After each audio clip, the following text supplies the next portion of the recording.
Hello students, how are you all? I hope that you all will be fine. Myself Jitendra Singh, Jeetu sir, your English teacher. Today I am going to teach 8th class, chapter 1st, the sentence, its types and parts. It is English 2nd. Students, in this chapter we will know about the sentence, the kinds or types of sentence, and the parts of sentence. So first of all, we comes to know about the sentence. What is the definition of a sentence? So guys, here you can see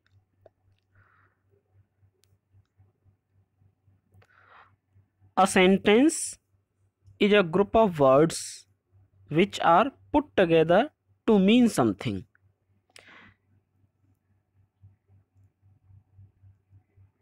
It means sentence एक words का group होता है जिसमें उसका कोई न कोई अर्थ निकलता है। यदि किसी सेंटेंस के ग्रुप का कोई अर्थ नहीं है तो हम उसे सेंटेंस नहीं कह सकते। यहाँ तक आप इसे एक सेंटेंस की डेफिनेशन मान सकते हो। A sentence is a group of words which are put together to mean something. Sentence शब्दों का एक ऐसा ग्रुप होता है, समूह होता है, जिनको एक साथ रखा जाता है और फिर उसका कोई अर्थ निकलता है। केवल ग्रुप को हम सेंटेंस नहीं कह सकते जब तक कि उसका कोई मीनिंग ना हो। तो स्टूडेंट्स, आप इसकी डेफिनेशन यहाँ तक लर्न करोगे। A sentence is a group of words which are put together to mean something. A complete sentence has at least a subject and a predicate. ये भी एक मेन पॉइंट है सेंटेंस का। कंप्लीट सेंटेंस वही होता है जिसमें कम से कम एक सब्जेक्ट और एक वर्ब होती है। Features of a sentence. Sentence की कुछ विशेषताएं होती हैं, जैसे कि a sentence always begins with a capital letter. Sentence को हमेशा ही कैपिटल लेटर से स्टार्ट किया जाता है। ये इसका फर्स्ट फीचर है, विशेषता है। It either ends with a full stop, mark of interrogation और एन एक्सक्लेमेशन मार्क। सेंटेंस के लास्ट में हमेशा या तो कोई फुल स्टॉप या मार्क ऑफ इंटरोगेशन या मार्क ऑफ एक्सक्लेमेशन अवश्य आता है। इनमें से कोई न कोई मार्क अवश्य आएगा, या तो फुल स्टॉप या इंटरोगेशन या एक्सक्लेमेशन। अगर इनमें से कोई मार्क नहीं है तो हम उसे सेंटेंस नहीं कह सकते। तो ये सेकंड फीचर है इसका। Next, it necessarily contains a subject and a verb. ये ऊपर भी बताया गया है, सेंटेंस वही होगा जिसमें कम से कम एक सब्जेक्ट और एक वर्ब अवश्य होना चाहिए। ये थर्ड फीचर है। Next, it always conveys a complete thought. हाँ, सेंटेंस का हमेशा एक कंप्लीट थॉट निकलता है, यानी कोई ना कोई कंप्लीट मीनिंग होता है। विदाउट कंप्लीट मीनिंग के हम किसी वर्ड्स के ग्रुप को सेंटेंस नहीं कह सकते। नेक्स्ट एग्जाम्पल लेते हैं। The sky is blue. आकाश नीला है, ये कंप्लीट सेंस दे रहा है। Then it is a sentence. Next, today is Monday. आज मंडे है, ये भी कंप्लीट सेंस दे रहा है। It is the baby is the baby sleeping. क्या बच्चा सो रहा है, ये भी कंप्लीट सेंस दे रहा है। What a fine morning it is. कितनी अच्छी सुबह है, ये भी कंप्लीट मीनिंग दे रहा है। तो गाइस ये चारों ही सेंटेंस हैं क्योंकि ये वर्ड्स का ग्रुप हैं और कंप्लीट सेंस भी दे रहे हैं। इनके लास्ट में फुल स्टॉप या क्वेश्चन मार्क या एक्सक्लेमेशन मार्क भी दिया हुआ है। यानी एक सेंटेंस के जो भी फीचर्स होते हैं ये उन सभी को कन्वे कर रहे हैं, तो हम इन्हें सेंटेंस कहेंगे। Types of sentence. Sentences are classified on two basis, यानी सेंटेंस को दो आधारों पर वर्गीकृत किया गया है, पर्पस और फंक्शन एंड स्ट्रक्चर। यानी एक तो सेंटेंस का पर्पस क्या है, फंक्शन क्या है और एक स्ट्रक्चर क्या है, इसके आधार पर सेंटेंस को दो पार्ट में डिवाइड किया गया है। नंबर 1 है असर्टिव और डिक्लेरेटिव सेंटेंस, यानी कि हम कह सकते हैं साधारण वाक्य जिनमें कोई कथन दिया होता है। I get up daily at 6। यहाँ पर किसी व्यक्ति के द्वारा ये एक्सेप्ट किया जा रहा है कि वह रोजाना सुबह 6 बजे जागता है। ये अफर्मेटिव है क्योंकि वाक्य में किसी व्यक्ति के द्वारा इस बात को अफर्म किया जा रहा है कि वह रोजाना सुबह 6 बजे जागता है। कंप्लीट मीनिंग दे रहा है। ये फर्स्ट लेटर इसका कैपिटल है और लास्ट में फुल स्टॉप भी है, तो हम इसे सेंटेंस कहेंगे। नेक्स्ट है आई डू नॉट स्मोक, मैं स्मोक नहीं करता। यहाँ पर नेगेटिव सेंटेंस है क्योंकि किसी चीज़ को निगेट किया जा रहा है, यानी किसी भी एक्शन को नेगेट किया जा रहा है, इसलिए हम इस सेंटेंस को नेगेटिव सेंटेंस कहेंगे। तो फर्स्ट काइंड होता है असर्टिव सेंटेंस या डिक्लेरेटिव सेंटेंस। सेकंड है interrogative sentence. Guys interrogative sentence में हमेशा कोई ना कोई क्वेश्चन पूछा जाता है। सेंटेंस या तो हेल्पिंग वर्ब या किसी क्वेश्चन वर्ड से स्टार्ट होता है और सेंटेंस के लास्ट में क्वेश्चन मार्क दिया जाता है। एग्जाम्पल देखते हैं। When do you get up, आप कब जागते हो। यहाँ पर क्वेश्चन भी पूछा जा रहा है। सेंटेंस के स्टार्टिंग में क्वेश्चन वर्ड भी आया हुआ है, लास्ट में क्वेश्चन मार्क आया हुआ है। इट मीन्स ये इंटरोगेटिव सेंटेंस है। सेकंड है डू यू स्मोक, क्या आप धूम्रपान करते हो। यहाँ पर भी क्वेश्चन किया जा रहा है। सेंटेंस के स्टार्टिंग में हेल्पिंग वर्ब आया हुआ है तथा लास्ट में क्वेश्चन मार्क आया हुआ है। इट मीन्स ये क्वेश्चन इंटरोगेटिव सेंटेंस है। थर्ड क्वेश्चन है आर यू वेजिटेरियन, यहाँ पर भी क्वेश्चन पूछा जा रहा है कि क्या आप शाकाहारी हो। स्टार्टिंग में हेल्पिंग वर्ब आया हुआ है, लास्ट में क्वेश्चन मार्क आया हुआ है। इट मीन्स ये इंटरोगेटिव सेंटेंस है। Next imperative sentences. Guys imperative sentence वो होते हैं जिन वाक्यों में या तो कोई आज्ञा दी जाती है या कोई प्रार्थना की जाती है या कोई एडवाइस सलाह दी जाती है। ऑर्डर यानी कमांड, रिक्वेस्ट और एडवाइस, जिन वाक्यों में ये अर्थ प्रकट होता है उन्हें हम इंपरेटिव सेंटेंस कहते हैं। For example learn your lesson, यहाँ पर किसी व्यक्ति के द्वारा किसी दूसरे व्यक्ति को ये एडवाइस दी जा रही है कि आपको अपना लेसन लर्न करना चाहिए। इट मीन्स ये इंपरेटिव सेंटेंस है। नेक्स्ट सेकंड है learn do not eat too much, ज़्यादा मत खाओ। यहाँ पर भी एडवाइस दी जा रही है क्योंकि ज़्यादा खाना स्वास्थ्य के लिए हानिकारक है, अतः आप ज़्यादा मत खाओ।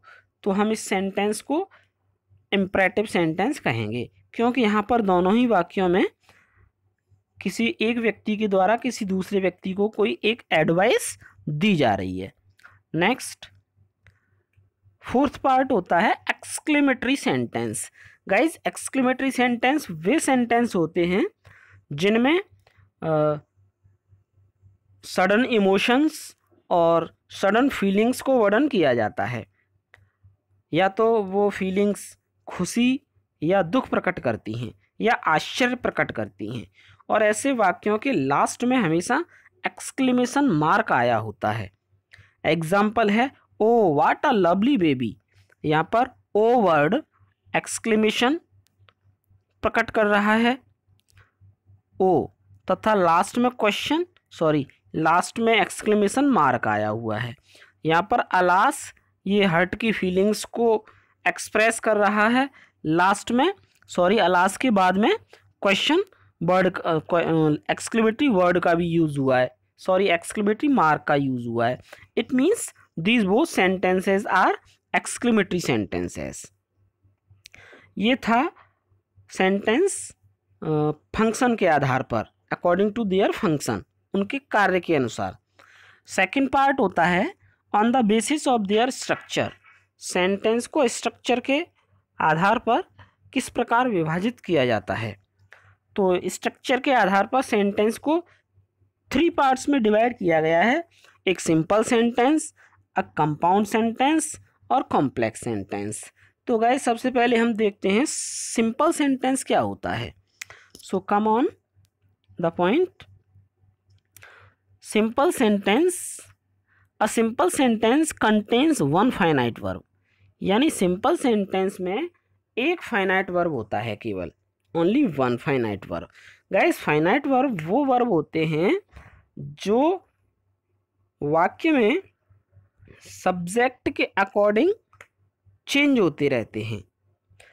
जैसे कि ऑनेस्टी ऑलवेज पेज। यहाँ पर ऑनेस्टी एक अनकाउंटेबल नाउन है, दैट इज वाई यहाँ पर पेज का यूज हुआ है। अगर यहाँ पर हम कोई प्लूरल नाउन का यूज करते तो पेज के स्थान पर पे का यूज होता। तो ये पेज है ना, ये फाइनाइट वर्ब है। Stars shine in the sky, stars plural है, अगर ये सिंगुलर होते तो साइन की जगह साइंस का यूज होता। तो ये वर्ब जो है सब्जेक्ट के अकॉर्डिंग चेंज हो जाती, स्टार्स के अकॉर्डिंग साइन और स्टार के अकॉर्डिंग साइंस। आई के साथ प्ले और ही के साथ प्लेज, वर्ब चेंज हो रही है सब्जेक्ट के अकॉर्डिंग, तो हम इस वर्ब को कहेंगे फाइनाइट वर्ब। जो वर्ब सब्जेक्ट के अकॉर्डिंग चेंज हो जाती है, जिस वर्ब पर सब्जेक्ट का फर्क पड़ता है, उस वर्ब को हम फाइनाइट वर्ब कहते हैं। और सिंपल सेंटेंस में केवल एक ही फाइनाइट वर्ब होती है। जैसे कि ऑनेस्टी ऑलवेज पेज, यहाँ पर पेज फाइनाइट वर्ब है और दूसरे सेंटेंस में साइन फाइनाइट वर्ब है। केवल एक फाइनाइट वर्ब दी हुई है, अतः ये सेंटेंस सिंपल सेंटेंस है। नेक्स्ट है compound sentence. A compound sentence contains one principal clause and at least one coordinate clause. It may also contain a subordinate clause in addition. यानी यहाँ पर ये बताया गया है कि एक कंपाउंड सेंटेंस में कम से कम 2 और 2 से अधिक कितने भी सेंटेंस हो सकते हैं, लेकिन कम से कम 2 सेंटेंस होते हैं जिनको जोड़ करके एक सेंटेंस बना होता है। 2 सेंटेंस को जोड़ने के लिए बीच में किसी कंजक्शन का यूज किया जाता है। और जब 2 सेंटेंस होंगे तो सेंटेंस में 2 वर्ब भी होंगी, 2 सब्जेक्ट भी होंगे। तो जिस सेंटेंस में 2 वर्ब 2 सब्जेक्ट हों, हम उसे कंपाउंड सेंटेंस कहते हैं। दोनों को जोड़ने के लिए बीच में एक कंजक्शन का यूज होता है। Example, do good and fear none. यहाँ पर डू एक वर्ब है और दूसरे सेंटेंस में फियर एक वर्ब है। डू मीन्स करना और फियर मीन्स डरना, ये दोनों वर्ब हैं, फाइनाइट वर्ब। और यहाँ पर इन दोनों को ऐड करने के लिए बीच में कंजक्शन एंड का यूज हुआ है। That is why we can say that it is a compound sentence. और गाइस कंपाउंड सेंटेंस में ऑलवेज एक प्रिंसिपल क्लॉज और एक सबऑर्डिनेट क्लॉज होना चाहिए। यानी प्रिंसिपल क्लॉज का मीन्स है एक ऐसा सेंटेंस जो किसी दूसरे सेंटेंस पर डिपेंड ना हो, वह अपना पूरा मीनिंग, पूरा अर्थ देता हो। फॉर एग्जाम्पल, डू गुड, अच्छे काम करो, कंप्लीट सेंटेंस है, इसे किसी की आवश्यकता नहीं है, अतः हम इसे प्रिंसिपल क्लॉज कहेंगे। और सेकंड सेंटेंस है फियर नन, किसी से मन डरो। किसी से मन डरो क्यों? जब आप डू गुड यानी अच्छे काम करोगे तो किसी से नहीं डरोगे। तो ये fear none sentence do good से अटैच है, that is why fear none एक कोऑर्डिनेटिंग क्लॉज है और डू गुड एक प्रिंसिपल क्लॉज है। तो कंपाउंड सेंटेंस में एक प्रिंसिपल क्लॉज और एक कोऑर्डिनेट यानी सबऑर्डिनेट क्लॉज होना ही चाहिए। Next, the weather was sultry yet it did not rain। मौसम तूफानी था फिर भी वर्षा नहीं हुई। यहाँ पर फर्स्ट सेंटेंस में सब्जेक्ट है द वेदर और वर्ब है सल्ट्री वाज, और सेकंड है सब्जेक्ट इट और वर्ब है डिड। अतः दो सेंटेंस में दो सब्जेक्ट हैं दो वर्ब हैं, यानी ये कंपाउंड सेंटेंस है। बीच में कंजक्शन का भी यूज हुआ है, इट मीन्स ये कंपाउंड सेंटेंस है। नेक्स्ट, द जज asked the accused what he had to say in his defence but he kept silent. यहाँ पर देखिए गाइस, 3 सेंटेंसेस हैं। सेंटेंस में 3 सब्जेक्ट हैं, 3 वर्ब हैं और 2 कंजक्शन यूज हुए हैं। और जहाँ पर मैंने बताया था अभी कम से कम 2 और 2 से अधिक कितने भी हो सकते हैं, वर्ब और सब्जेक्ट होते हैं, बीच में कंजक्शन का यूज हुआ होता है, एक प्रिंसिपल क्लॉज होता है और एक सबऑर्डिनेट क्लॉज होता है, उसे हम कंपाउंड सेंटेंस बोलते हैं। तो देखते हैं यहाँ पे फर्स्ट सब्जेक्ट है द जज और इसका वर्ब है आस्क्ड।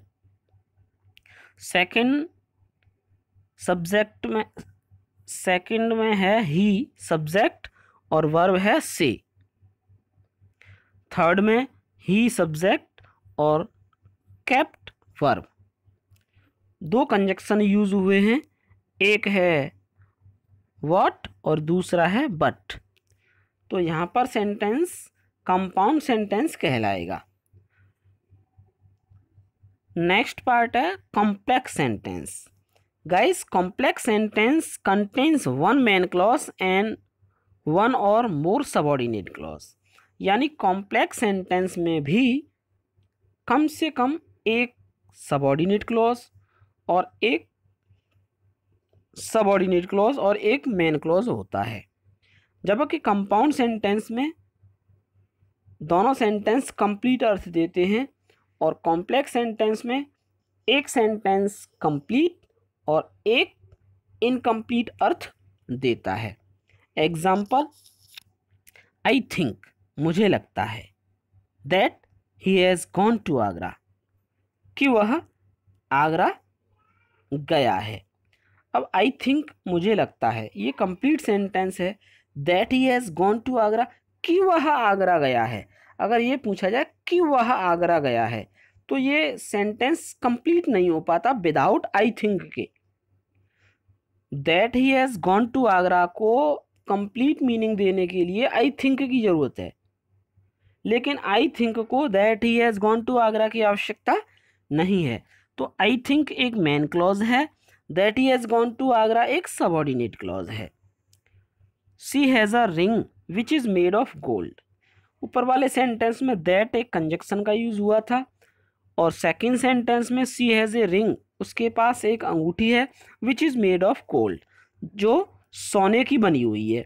तो जो सोने की बनी हुई है, इस अर्थ को कंप्लीट करने के लिए हमें देखना है शी हैज़ ए रिंग, उसके पास एक अंगूठी है, ये कंप्लीट करेगा इसका meaning.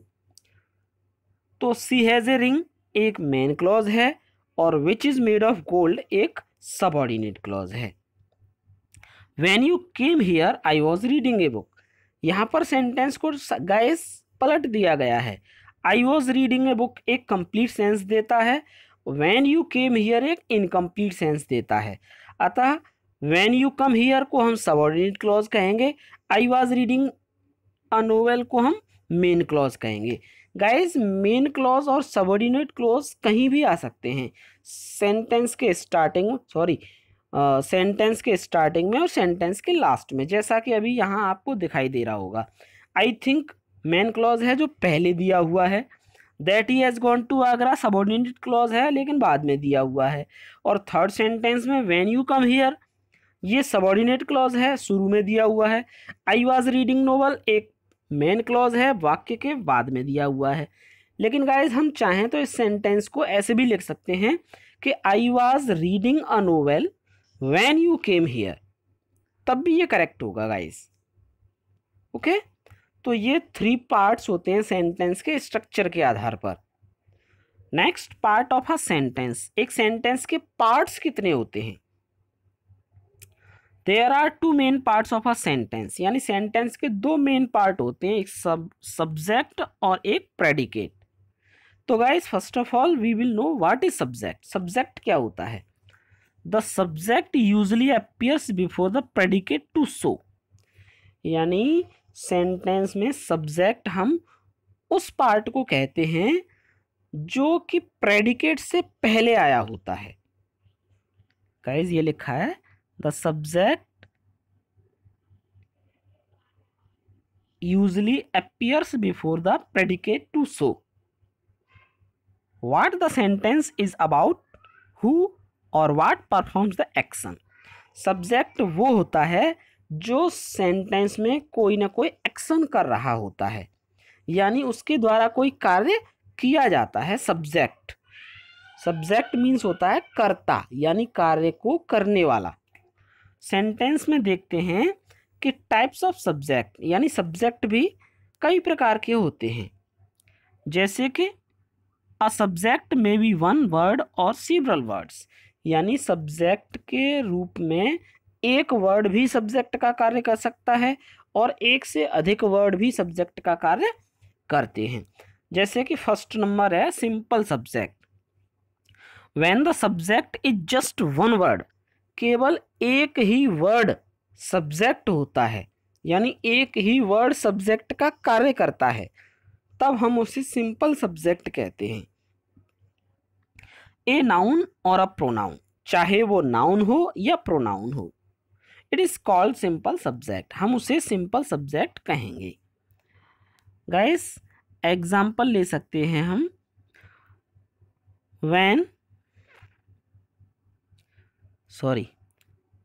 Fire Burns, fire means आग और बर्न्स मीन्स जलती है। यहाँ पर 2 ही वर्ड हैं जिसमें फायर एक सब्जेक्ट है और वर्न एक वर्ब है। गाइस सब्जेक्ट को पता लगाने के लिए हम इजीली पता लगा सकते हैं कि वर्ब से पहले का जो पार्ट है हम उसे सब्जेक्ट कहेंगे। तो यहाँ पर वर्न्स एक वर्ब है और वर्ब से पहले का पार्ट है फायर, तो फायर एक सिंपल सब्जेक्ट है क्योंकि यहाँ पर केवल एक ही वर्ड का यूज हुआ है, दैट इज फायर। और फायर एक नाउन है। क्या है? नाउन। नेक्स्ट, आई लाफ। यहाँ पर भी 2 वर्ड हैं जिनमें आई मीन्स मैं और लाफ मीन्स हंसता हूँ। लाफ एक वर्ब है और वर्ब से पहले का पार्ट है वो सब्जेक्ट कहलाएगा। वर्ब से पहले क्या आया हुआ है यहाँ पे? आई। तो आई एक सब्जेक्ट है, बट ये आई नाउन नहीं है, ये आई एक प्रोनाउन है गाइस। तो नाउन और प्रोनाउन के बारे में अभी हम नेक्स्ट चैप्टर में सीखेंगे। यहाँ पर केवल सब्जेक्ट और उसके काइंड्स पार्ट्स के बारे में सीखते हैं। नेक्स्ट, सेकंड सब्जेक्ट होता है compound subject. 2 or more nouns, pronouns or noun phrases when linked and by and make a compound subject.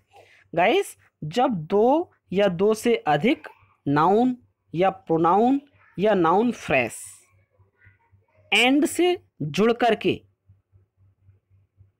एक सब्जेक्ट का कार्य करते हैं तो हम उसे कंपाउंड सब्जेक्ट कहते हैं। जैसे कि यहाँ पर एग्जाम्पल दिया हुआ है, Pulkit and Ankur live in this house. तो गाइज अभी मैंने आपको बताया था कि वर्ब से पहले का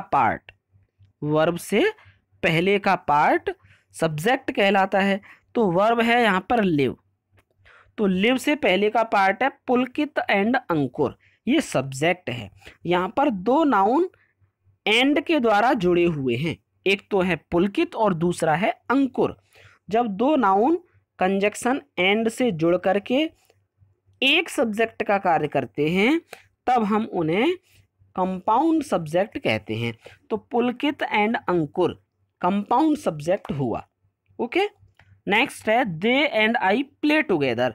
यहाँ पर वर्ब है प्ले, तो प्ले से पहले दिया हुआ है दे एंड आई, ये हुआ एक कंपाउंड सब्जेक्ट। लेकिन गाइज यहाँ पर नाउन का यूज नहीं हुआ है, दे और आई ये दोनों ही प्रोनाउन हैं। लेकिन गाइज ऊपर लिखा हुआ है चाहे नाउन हो या प्रोनाउन हो या नाउन फ्रेश हो, जब दो होते हैं एंड से जुड़े होते हैं तब हम उसे कंपाउंड सब्जेक्ट कहते हैं। तो दे एंड आई यहाँ पर कंपाउंड सब्जेक्ट का कार्य करेगा। Next, my mother and your mother are friends. यहाँ पर वर्ब है आर, गाइस वर्ब है आर, और आर से पहले का पार्ट है my mother and your mother. तो यहाँ पर my mother and your mother ये दो नाउन फ्रेश का यूज़ हुआ है। My mother and your mother ये दो नाउन फ्रेश एंड से जुड़े हुए हैं, और जब दो नाउन फ्रेश या दो नाउन या दो प्रोनाउन एंड से जुड़े होते हैं, सब्जेक्ट का कार्य करते हैं, तब हम उसे कंपाउंड सब्जेक्ट कहते हैं। नेक्स्ट गाइस, थर्ड नंबर होता है कंप्लीट सब्जेक्ट, यानी कंप्लीट सब्जेक्ट किसे कहते हैं। Sometimes the subject may be a noun fresh that is a word group made of, यानी कभी कभी सब्जेक्ट एक नाउन फ्रेश होता है जो कि कई वर्ड्स का ग्रुप होता है, लेकिन वो कार्य किसी सब्जेक्ट का करता है, तो हम उस सब्जेक्ट को कंप्लीट सब्जेक्ट कहते हैं। एग्जाम्पल, ए मेन नाउन भी हो सकता है, एनी मोडिफायर यूज़ हो सकता है, डिटरमाइनर का यूज़ कर सकते हैं, और एडजेक्टिव फ्रेज का यूज़ कर सकते हैं। Such a subject is called a complete subject. Example दिया हुआ a white tiger with black stripes is rare. तो यहाँ पर वर्ब है इज, गाइज इज रेयर से पहले का पार्ट सब्जेक्ट कहलाएगा, लेकिन यहाँ पर सब्जेक्ट में कई पार्ट्स हैं, ए वाइट टाइगर विद ब्लैक और स्ट्रिप्स, ये सारे वर्ड मिलकर के एक सब्जेक्ट का कार्य कर रहे हैं। इसका मीन्स है एक सफ़ेद चीता जिसके ऊपर काली धारियाँ थीं, यानी एक काली धारियों वाला सफ़ेद चीता, ये एक सब्जेक्ट का कार्य कर रहा है। तो यहाँ पर ए एक डिटरमाइनर है, वाइट एक मॉडिफायर है जो कि टाइगर वर्ब को मॉडिफाई कर रहा है, ठीक है। मेन नाउन इसमें टाइगर है, एडजेक्टिव फ्रेश इसमें विद ब्लैक स्ट्रिप्स है, और प्रेडिकेट बताया था गाइज अभी आपको कि वर्ब और वर्ब के बाद वाला पार्ट प्रेडिकेट कहलाता है और वर्ब से पहले वाला पार्ट सब्जेक्ट कहलाता है। तो यहाँ पर a white tiger with black stripes एक सब्जेक्ट है जिसे हम कंप्लीट सब्जेक्ट कहेंगे। Thank you guys, then it is the complete part. Now the next part of this chapter we will see in next video. Thank you guys.